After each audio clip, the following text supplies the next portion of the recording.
이제 우리 다 같이 일어나셔서 오늘도 우리를 불러 예배케 하신 하나님께 감사하며 함께 사도신경으로 우리의 신앙을 고백하겠습니다. 나는 전능하신 아버지 하나님, 전제의 창조주를 믿습니다. 나는 그의 유일하신 아들, 우리 주 예수 그리스도를 믿습니다. 그는 성령으로 잉태되어 동정녀 마리아에게서 나시고 본디오 빌라도에게 고난을 받아 십자가에 못 박혀 죽으시고 장사된 지 사흘 만에 죽은 자 가운데서 다시 살아나셨으며 하늘에 오르시어 전능하신 아버지 하나님 우편에 앉아 계시다가 거기로부터 살아있는 자와 죽은 자를 심판하러 오십니다. 나는 성령을 믿으며 거룩한 공교회와 성도의 교제와 죄를 용서받는 것과 몸의 부활과 영생을 믿습니다. 아멘.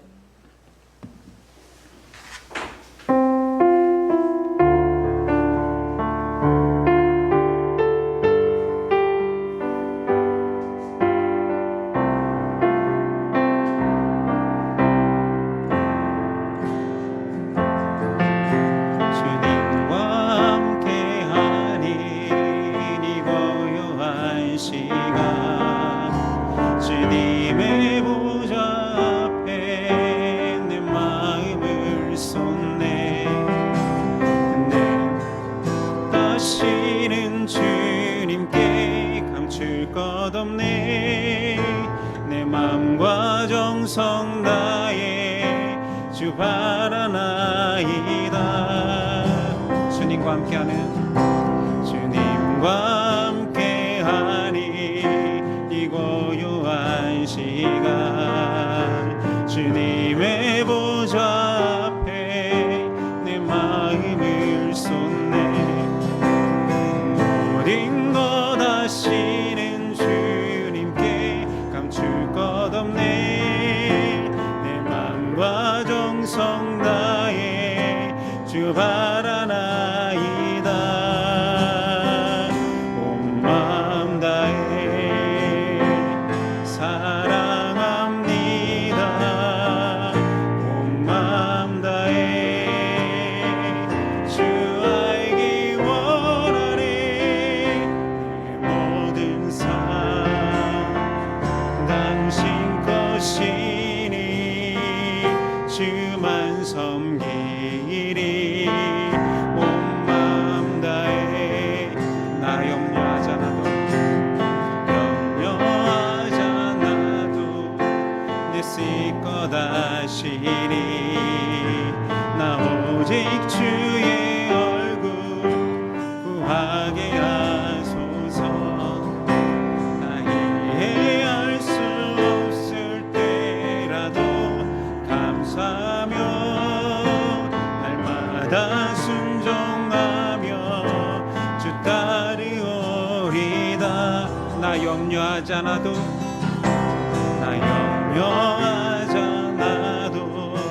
내 쓸 것 아시리. 나 오직 주의 얼굴 구하게 하소서. 나 이해할 수 없을 때라도 감사하며 날마다 순종하며 주 따르오리다. 마음 다해 사랑합니다.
내가 원하니 한 가지 주님의 기쁨이 되는 것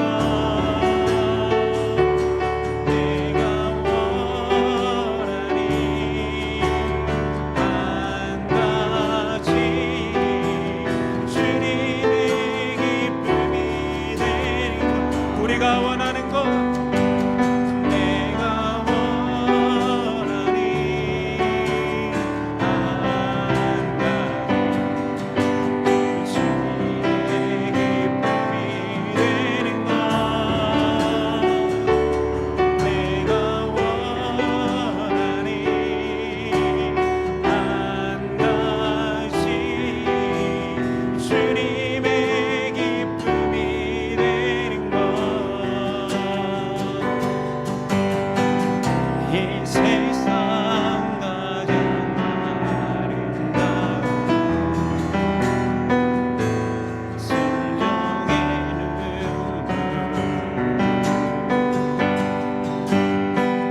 온 세상 다시 빛나게 한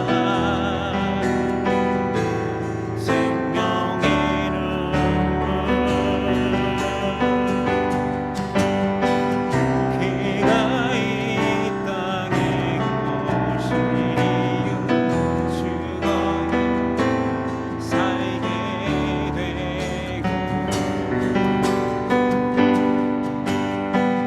저야와 승리하네 놀랍고 영원한 신비 이신 기대 회복시켜 우리의 창조주 그리스도 십자가의 길로 아버지 뜻 이루셨네 그가 이 땅에 오신 이유 이제 우리에게 맡겨진 소망 그 사랑 그 생명 아름답고 눈부신 십자가의 길 우리가 이 땅에 살아가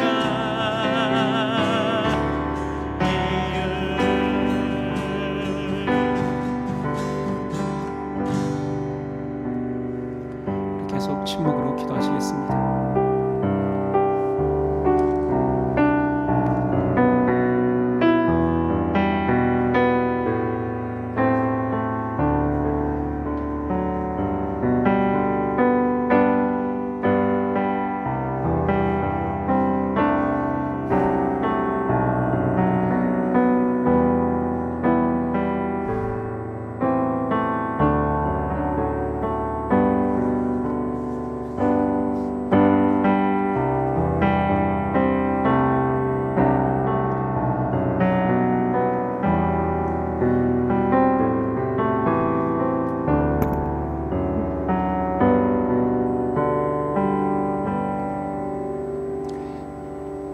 사랑하는 주님,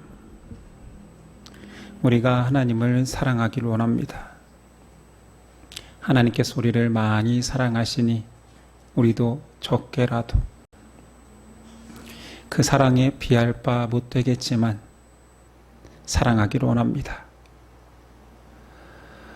우리의 힘으로 사랑할 수 없사오니 사랑의 하나님께서 우리를 마음껏 사랑에 잠기게 하옵소서. 그래서 우리를 사랑하신 그 하나님의 사랑에 작은 향기라도 우리가 바랄 수 있는 자 될 수 있도록 도와주옵소서. 세상의 사랑이 작아지고 약해지고 축소되기에 많은 사람들이 힘들어하며 그 사랑을 갈급해합니다. 나는 사랑에 필요 없다 하는 개인주의가 판을 치고 나만 잘 살면 되지, 내가 잘 사는 것이 다른 사람들한테 해를 끼치지 않는 것이 최선이라 여기는 가치들이 팽배합니다.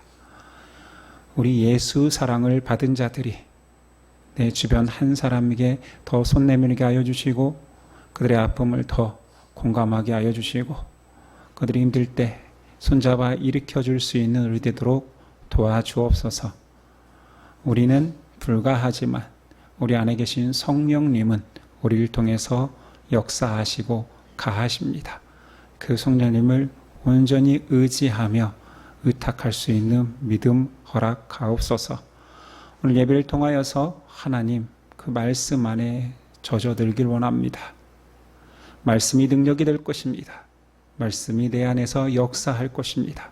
그래서 순종하는 믿음 되게 하옵소서. 기대하오며 예수 그리스도의 이름으로 기도드립니다. 아멘. 우리 다 같이 일어나셔서 십계명 당독이 있겠습니다. 하나님이 이 모든 말씀으로 말씀하여 이르시되 나는 너를 애굽 땅 종되었던 집에서 인도하여 낸 내 하나님 여호와니라. 제1은 너는 나 외에는 신들을 내게 두지 말라. 제2는 너를 위하여 새긴 우상을 만들지 말고 또 위로 하늘에 있는 것이나 아래로 땅에 있는 것이나 땅 아래 물속에 있는 것에 어떤 형상도 만들지 말며 그것들에게 절하지 말며 그것들을 섬기지 말라. 제3은 너는 내 하나님 여호와의 이름을 망령되게 부르지 말라. 제4는 안식일을 기억하여 거룩하게 지키라. 제5는 제6은 살인하지 말라. 제7은 간음하지 말라. 제8은 도둑질하지 말라. 제9는 내 이웃에 대하여 거짓 증거하지 말라. 제10은 내 집을 예수께서 이르시되 내 마음을 다하고 목숨을 다하고 뜻을 다하여 주 너의 하나님을 사랑하라 하셨으니 이것이 크고 첫째 되는 계명이요 둘째도 그와 같으니 내 이웃을 내 자신같이 사랑하라 하셨으니 이 두 계명이 온 율법과 선지자의 강령이니라. 아멘.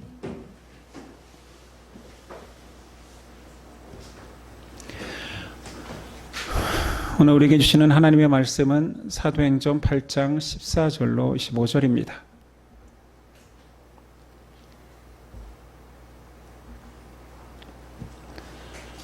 사도행전 8장 14절로 25절까지 저와 여러분들이 한 절씩 교독하겠습니다. 8장 14절입니다. 예루살렘에 있는 사도들이 사마리아도 하나님의 말씀을 받았다 함을 듣고 베드로와 요한을 보내매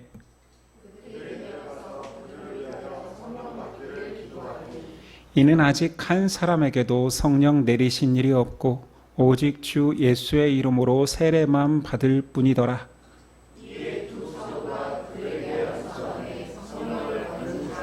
시몬이 사도들의 안수로 성령 받는 것을 보고 돈을 들여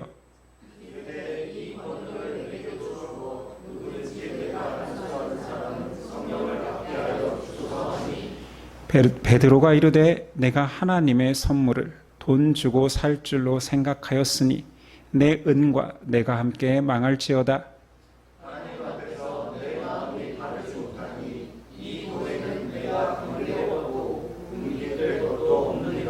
그러므로 너의 이 악함을 회개하고 주께 기도하라. 혹 마음에 품은 것을 사하여 주시리라.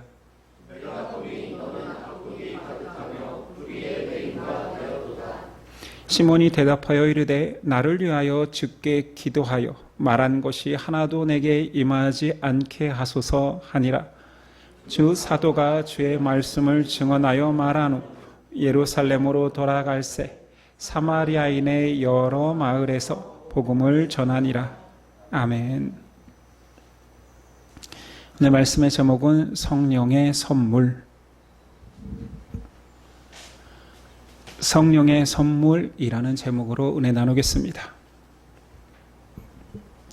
우린 사도행전 지난 시간에 빌립이 예루살렘 박해를 피해 사마리아로 들어갔고 그곳에서 복음을 전했던 사실을 보았습니다. 놀랍게도 빌립이 사마리아에 복음을 전하니 그 사람들이 회개하고 복음을 받아들이는 일이 벌어집니다.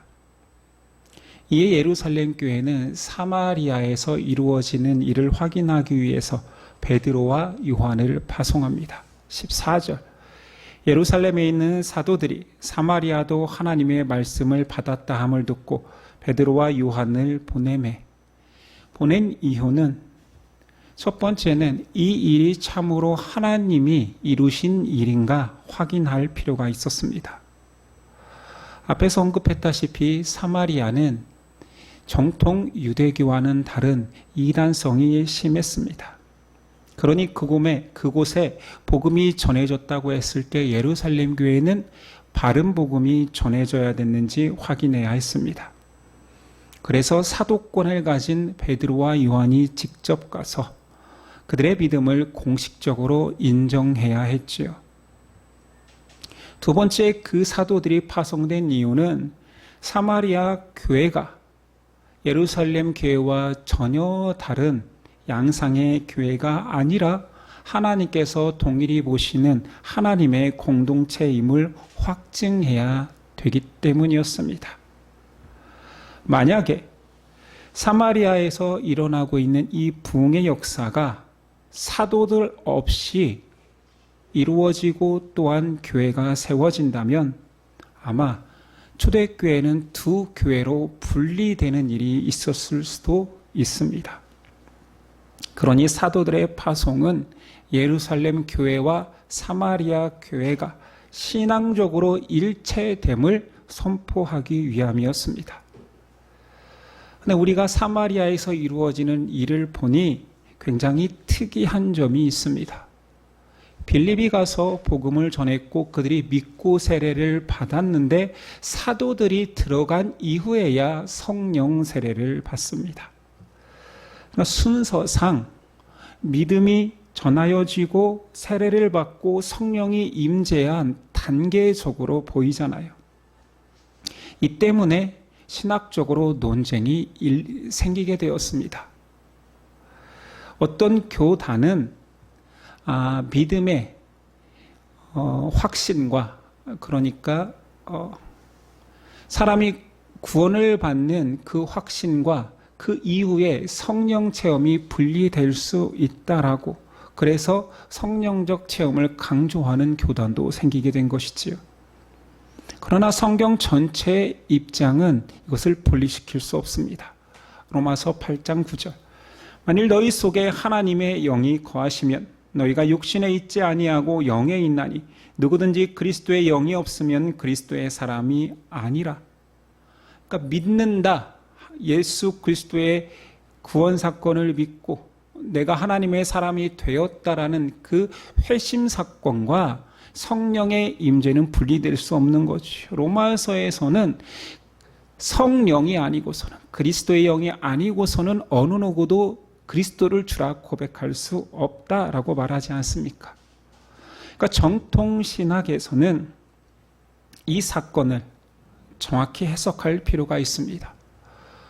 이 사건을 어떻게 바라보냐면 유대인 중심의 예루살렘 교회에서 사마리아로 복음이 확장되는 이 사건을 통하여서 하나님께서 의도적으로 사도들을 통하여 성령 임재의 시점을 조정했다라고 봅니다.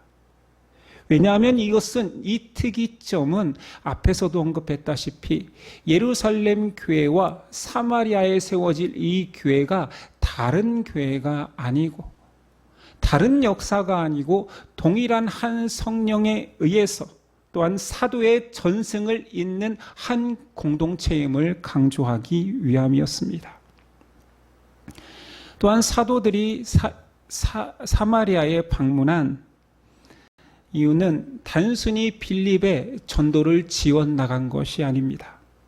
하나님께서 이미 베드로의 입을 통하여서 성령의 선물을 약속했거든요. 그건 단순히 유대뿐만이 아니라 1장 8절에 보니 예루살렘과 온 유대와 사마리아와 땅끝까지 온 세상에 성령의 선물을 줄 것을 약속했습니다. 사도행전 2장 38절이야. 베드로가 이르되 너희가 회개하여 각각 예수 그리스도의 이름으로 세례를 받고 죄 사함을 받으라. 그리하면 성령의 선물을 받으리니 이 약속은 너희와 너희 자녀와 모든 먼데 사람 곧 주 우리 하나님이 얼마든지 부르시는 자들에게 하신 것이라 하고, 유대인에게는 사도행전 2장에 마가의 다락방 오순절날 성령의 선물을 받았습니다. 그리고 오늘 8장에 유대 박 사람들, 사마리아 사람들에게 성령의 선물이 주어졌지요. 그리고 계속 사도행전을 보다 보면 10장에 보면 고넬료라는 이방인을 통하여서 이방인에게도 성령의 선물이 주어지는 것을 보게 됩니다. 사도행전 1장 8절의 예언처럼 유대와 사마리아와 땅끝까지 복음이 점진적으로 확장되는 하나님 구속의 완성을 예표하고 있습니다. 그럼 여기서 우리는 성령의 선물이 무엇이길래 정확히 알아야지 우리는 오해하지 않습니다. 성령의 선물이 무엇입니까? 단순히 우리가 한글로 받아들이면 성령이 주시는 선물 같잖아요. 아닙니다. 예수를 주라 고백하는 자에게 주시는 성령, 그분 자신이 선물입니다. 성령의 선물은 성령이 그 선물 받은 자에게 내주하셔서 임재하셔서 그러므로 갖게 되는 구원의 확증과 능력입니다. 사람들이 자꾸 오해하는 거예요. 성령의 선물은 성령이 가져오시는 선물 보따리라고 여기는 거지. 성령 자신인데. 이것을 오해하는 한 사람이 오늘 본문에 등장합니다. 마술사 시몬이지요. 18절이야. 시몬이 사도들의 안수로 성령 받는 것을 보고 돈을 들여 이르되 이 권능을 내게도 주어 누구든지 내가 안수하는 사람은 성령을 받게 하여 주소서 하니. 여기서 보니 시몬이 성령 받는 것을 보았대요. 그러니까 가시적인 무슨 현상이 굉장히 놀라우니까 나 그 능력 나도 돈을 줄 테니 가르쳐달라. 팔 수 있으면 팔아달라 말하는 거지요. 가시적 현상이 무엇이었을까요? 어떤 교단은 이것이 방언이라고 확정하는 자들이 있습니다. 성령이 임하면 방언이 나와야 된다. 아니요. 성령이 임하시면 가시적으로 나타나는 환희, 기쁨일 수도 있습니다. 사람들이 감사가 넘치고 환희에 눈물겨워 흘릴 수도 있는 것이요. 이걸 방언이라고 증명할 수는 없습니다. 시몬이 오해하는 거예요. 베드로가 안수하니 성령이 임하는데 사람들이 다 변하는 거예요. 그의 오해 속에 성령의 임재는 사람이 조작할 수 있거나 또는 전수할 수 있는 능력, 힘이라고 생각합니다. 그러니 대가를 지불하면 그 능력을 살 수 있다고 생각하는 거지. 그는 성령 그 자체에 관심이 있다기보다 성령의 역사를 돈으로 사려 했습니다. 당연히 베드로의 책망이 이어집니다. 20절이야. 베드로가 이르되 내가 하나님의 선물을 돈 주고 살 줄로 생각하였으니 내 은과 내가 함께 망할지어다. 하나님 앞에서 내 마음이 바르지 못하니 이 도에는 내가 관계도 없고 분깃될 것도 없느니라. 아주 단호하게 책망하지요. 교회 안에서 진리를 수호해야 될 교회 안에서 잘못된 동기와 부패가 있을 때 가장 먼저 단호해야 되는 사람은 지도자입니다. 교회 순결을 가장 최전선에서 단호하게 막을 의무가 있는 거지요. 그러나 현실 교회에는 사랑이 먼저라는 이상한 관습으로 인하여서 이상한 사람들이 들어와도 이상한 사람들이 이상한 말을 하고 다녀도 단호하게 대처하지 못합니다. 심지어 사마리아의 마술사 시몬은 그 전에 그 마술로 사람들에게 영향을 미쳤던, 그를 따르는 자들이 많은 영향력 있는 사람이었습니다. 그럴수록 교회 공동체는 잘못된 것에 더 단호해야 되는데 현실은 그렇지가 않지요. 사람이 힘있고 권력 있으면 교회조차도 뭔가 눈치를 봅니다. 선거철에 국회의원이 그 교회를 방문하면 황송해하고 광고 때 소개도 시켜줍니다. 뭔가 본질적인 걸 추구하는 사람들이 볼 때에는 얼마나 마음이 아플까요? 베드로의 이 책망을 통하여서 베드로는 진리에 대한 확고한 그리고 본질을 정확히 꿰뚫고 있는 능력이 있었습니다. 하나님의 선물은 왜 살 수 없느냐? 돈으로 가치를 매길 수 없는 어마어마하게 큰 은혜이기 때문입니다. 만약에 이것을 은혜를 값으로 치러진다면 아무리 세상 큰 재산을 낸다 한들 그 은혜가 샘하여지는 순간 값싼 은혜가 되는 것입니다. 우리 아주 어렸을 때 유행했던 찬양, 돈으로도 못 가요 하나님 나라. 그런데 10조로는 갈 수 있어요 하나님 나라. 이럴 수는 없는 거잖아요. 그것을 정확히 알고 있는 거죠. 셈할 수 없는 은혜이기 때문에 참 진리이지 그것을 돈으로 셈하려는 그 시몬의 생각 자체가 은혜를 잘 모르고 있는 것입니다.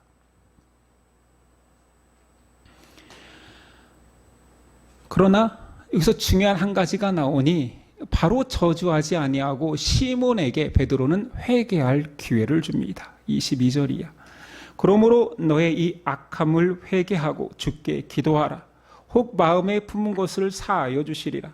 내가 보니 너는 악독이 가득하며 불의에 매인 바 되었도다. 시몬이 대답하여 이르되 나를 위하여 주께 기도하여 말한 것이 하나도 내게 임하지 않게 하소서 하니라. 모든 사람에게 회개의 길은 열려 있습니다. 시몬의 꾸짖음도 사실은 회개의 동료일 수도 있었지요. 근데 그의 반응은 내게 그런 저주가 임하지 않도록 기도해 달라라고 요청합니다. 아니 본인이 회개하라고 했는데 왜 또 기도해 달래요? 본인이 성령의 선물을 받으면 되는데 왜 성령의 선물을 돈으로 사려고 합니까? 그의 생각 속에는 아직도 믿음을 밖에서 얻어낼 수 있는, 밖에서 해결하라고 하는 본성이 있는 거예요. 그러니까 나는 안 되지만 당신은 능력이 있잖아요. 당신이 기도해 주세요. 나를 저주하지 말고 나를 위해서 다시 기도해 주세요. 베드로는 분명히 회개하여라, 회개하고 기도해라 했는데 당신이 기도해 주세요.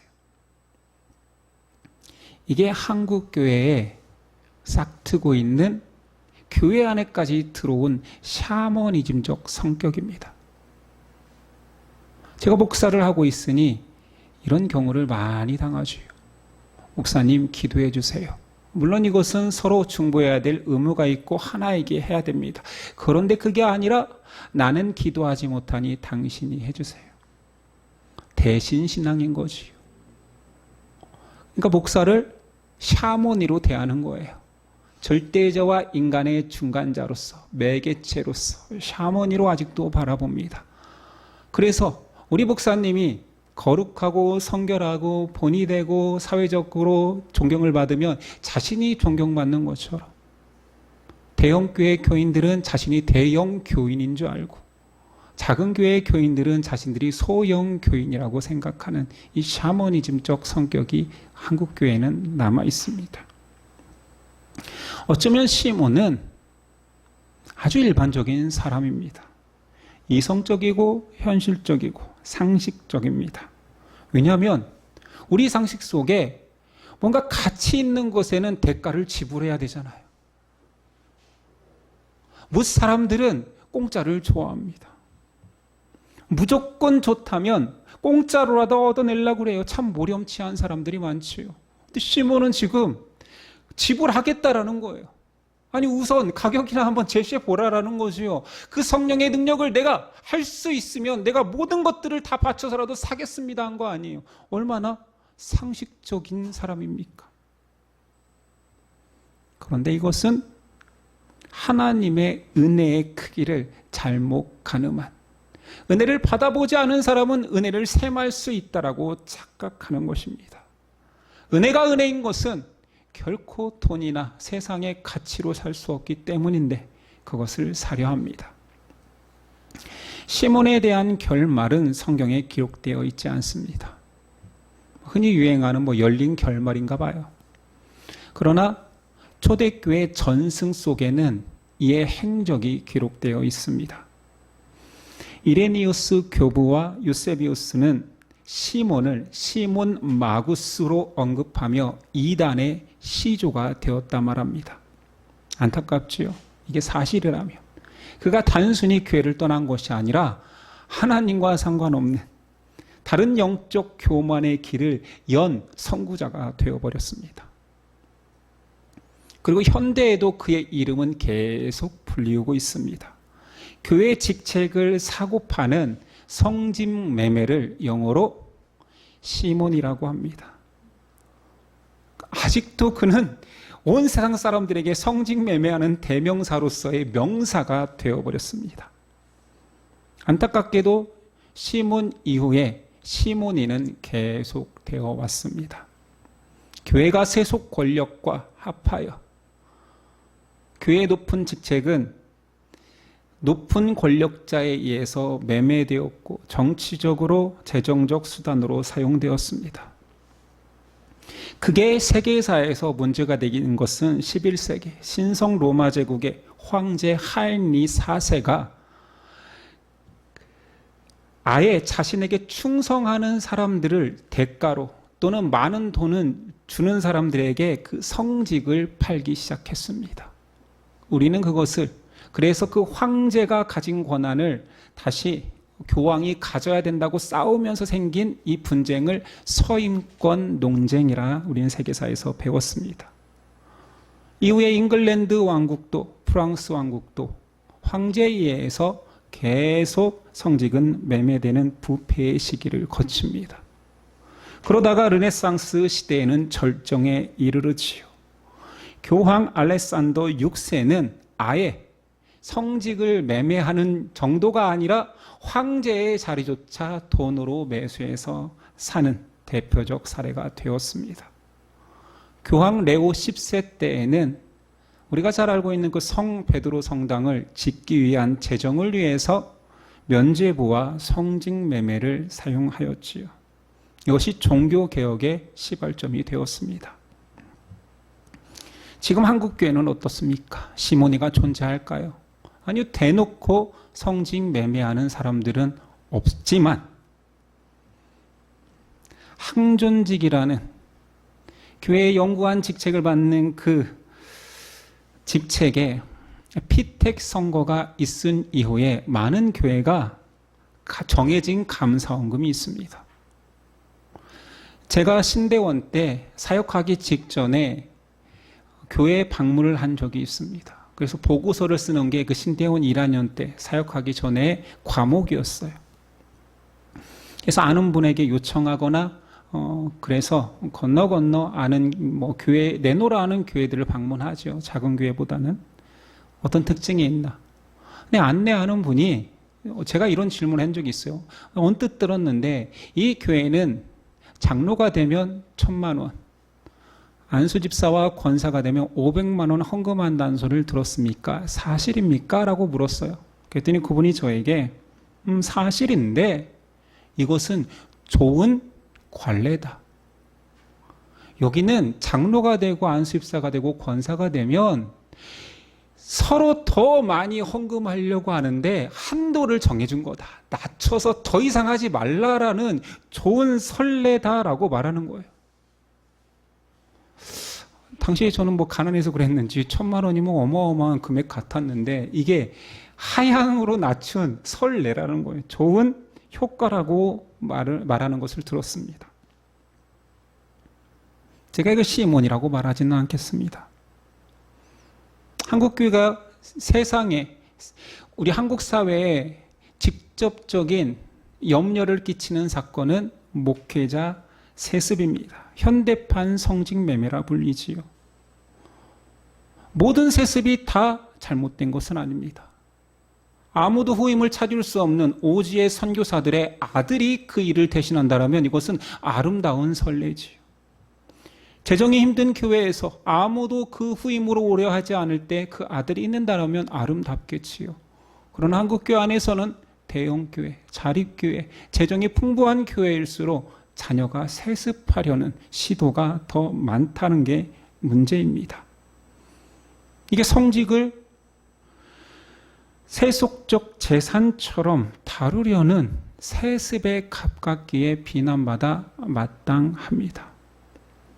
그러나 또 한국 사회는 염려하지만 그 당사자 교회 안에서는 아름다운 정권 교체로 오히려 자부심을 갖습니다. 성경은 시몬의 결과를 보여주고 있지 않습니다. 그러나 그가 베드로에게 나를 위해 기도해 주세요 했는데 베드로가 기도해 주었다는 기록이 없고 시몬의 변화된 행적이 드러나지 않은 걸 봐서는 변화되지 않을 가능성이 큽니다. 오늘 말씀은 성령의 선물에 대한 두 가지 대조가 나옵니다. 사마리아 사람들은 예수 복음을 믿고 그냥 선물로 성령을 받습니다. 시몬은 성령의 선물을 사려 합니다. 성령의 선물은 바른 믿음과 회개라는 돌이킴의 마음에 있으면 그냥 비워지기만 하면 하나님이 그냥 주시는데 사려 한 사람은 아직도 자기 삶의 주인, 내 안에 나를 버리지 못하고 포기하지 못하고 나를 치장하는 요소로서 신앙을 가지려 합니다. 성령 선물은 거저 받았기에 그 성령을 받은 사람들은 필연적으로 변합니다. 시몬은 믿고 세례를 받았다라는 표현이 있지만 그에게 들어간 것은 참 믿음이 아니기에 변하지 않습니다. 시몬은 오랫동안 사람들에게 섬김을 받아왔던 자요, 관심과 여러 가지 능력을 통해서 인정받던 미혹에 빠져있던 자입니다. 그래서 바울이 시몬을 정확히 판단하죠. 23절. 내가 보니 너는 악독이 가득하며 불의에 매인 바 되었도다. 이건 단순히 저주하는 말이 아니라 그러니 회개하라였습니다. 시몬은 회개하지 않습니다. 복음이 바꾸지 못할 사람은 없으나 회개하지 않고 복음을 믿지 않는 사람들에게는 아무 소용이 없습니다. 성령의 선물을 받기 위해서는 그 은혜의 가치를 고백해야 됩니다. 이것도 있으면 좋고 내가 추구하는 것도 있으면 좋다. 이런 사람에게 성령이 임할 수는 없지요. 여전히 내가 내 인생의 주인인데 어떻게 주인 되시는 성령의 선물을, 하나님이 주인 되시는 그 사건을 경험할 수 있단 말입니까? 회개는 의인에게 요구하는 것이 아닙니다. 죄인에게 요구하지요. 사마리아 사람들도 죄인이었지만 성령의 선물을 받았습니다. 동일한 죄인 시몬은 죄 가운데에서 회개의 기회를 얻었지만 은혜를 붙들지 않습니다. 시몬이 세례까지 받았다라는 그 기록은 우리 현대 신앙인에게 매우 중요합니다. 경고지요. 네가 교회 생활도 하고 세례도 받았다고, 교회에서 세례를 받았다고 해서 다 진짜는 아니다. 경고하고 있습니다. 우리의 마음이 성령이 뜻하는 바에 조금씩 반응하지 아니하고 여전히 나 중심인 사람들은 반드시 회개해야 됩니다. 사마리아 사람들은 분명히 은혜로 아무 값을 지불하지 않고 성령을 선물로 받았습니다. 이 성령의 선물은 모두 다 받을 수 있지만 모두 다 받는 것은 아닙니다. 성령의 선물은 받을 만한 자격이 있어서 받는 것은 아니지만 복음을 바로 알고 예수를 믿을 때에만 받아집니다. 이 시간에도 성령의 선물은 우리에게 주어지고 있고 갈급하는 자, 원하는 자에게 원 없이 마음껏 주시는 하나님이 계십니다. 혹 내 안에 성령이 거하신다라고 믿는 자들 속에도 시몬이 여전히 시몬과 같이 행동하는 사람들이 있습니다. 내 욕심, 내 가치를 성령의 임재와 역사를 밀어내며 계속 시몬처럼 행동하는 거지요. 성령은 소유가 아니라 임재며 능력이 아니라 인격입니다. 우리가 성령을 받았다라는 거, 너희는 성령의 전이라. 성령이 우리 안에 거하는 우리가 성전이 되는 것입니다. 우리가 하나님을 믿는다 하는 것은 그것을 신뢰하고 내 안에 계신 성령님께 나를 맡기는 것이지요. 성령님 마음껏 나를 사용하옵소서. 나를 변화시켜 주옵소서. 내 안에 불의와 죄악과 그 모든 것들을 몰아내시고 성령님이 원하시는 나를 만들어 가시고 인도하옵소서 고백하는 것입니다. 그러니 변화로 나타나지요. 많은 사람들이 성령 충만을 이야기하면서 능력 받기를 원하는데 아니요. 진정한 성령 충만은 변화로 나타납니다. 신앙의 겉모습이나 외향적인 것이 아니라 내주하시는 성령을 의지하기 때문에 진실로 변화됩니다. 여러분 성령이 임하셨습니까? 성령의 선물을 받았습니까? 확인하는 길은 내가 예수님을 믿는 그 시점부터 지금까지 얼마나 변화되었는지를 한번 점검하십시오.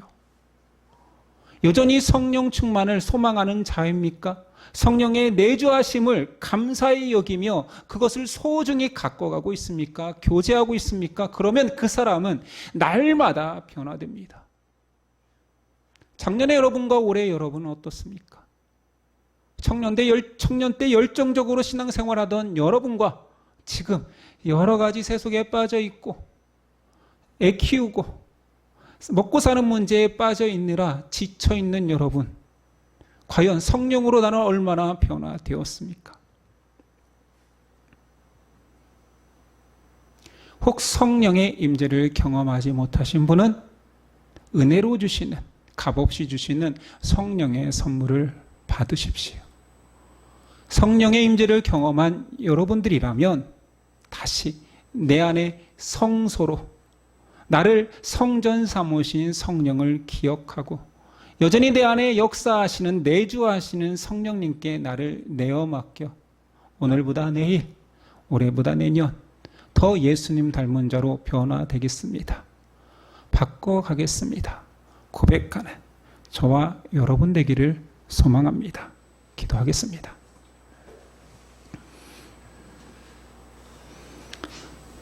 성령님, 사람이 받을 수 있는 가장 크고 놀라운 선물로 우리에게 오셨습니다. 예수를 주라 고백하는 우리의 고백이 구원의 놀라운 생명력으로 역사하게 하는 인을 성령님 우리 안에 오셔서 치셨습니다. 그리고 한번 임재하면 세상 끝날까지 떠나지 않겠다라는 약속을 하고 계십니다. 우리 안에 계신 성령님, 우리를 다스려 주옵소서. 이 모든 것을 가능케 하신 예수 그리스도의 이름으로 기도드립니다. 아멘.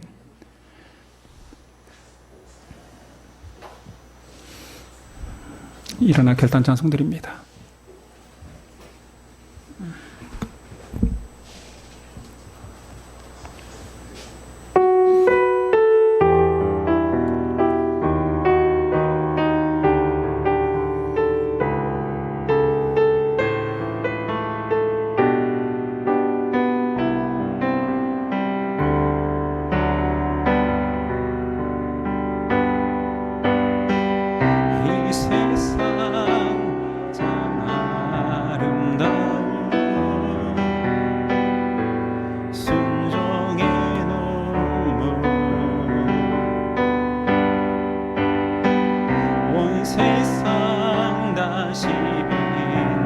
빛나게 한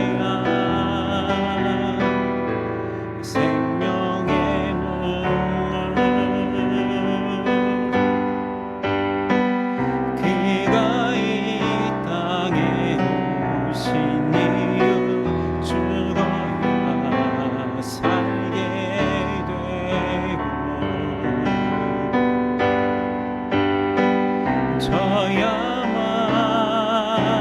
승리하니 놀랍고 영원한 신비 지신 그대로 회복시킨 우리의 창조주 그리스도 십자가의 길로 아버지 뜻을 이루셨네. 누가 이 땅에 오시리요. 이제 우리에게 맡겨진 그 소망 그 사랑 그 생명 아름답고 눈부신 십자가에게 우리가 이 땅에 살아가 이을 지으신 그대로 지으신 그대로 회복시킨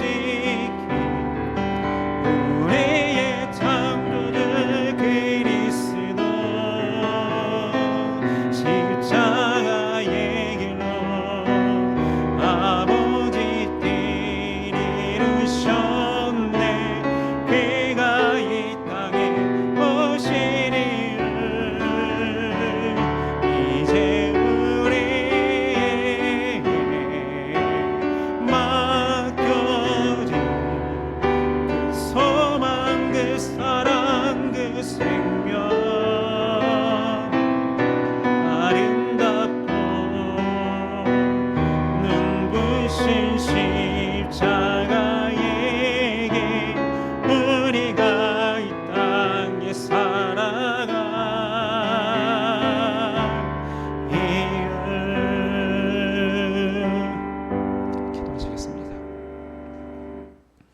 이제는 우리 주 예수 그리스도의 그 큰 은혜와 아들을 보내신 하나님의 놀라운 사랑과 세상 끝날까지 우리 안에 임재하셔서 동행하시는 성령의 역사하심이 지금부터 영원까지 함께 하시기를 간절히 축원하옵나이다. 아멘.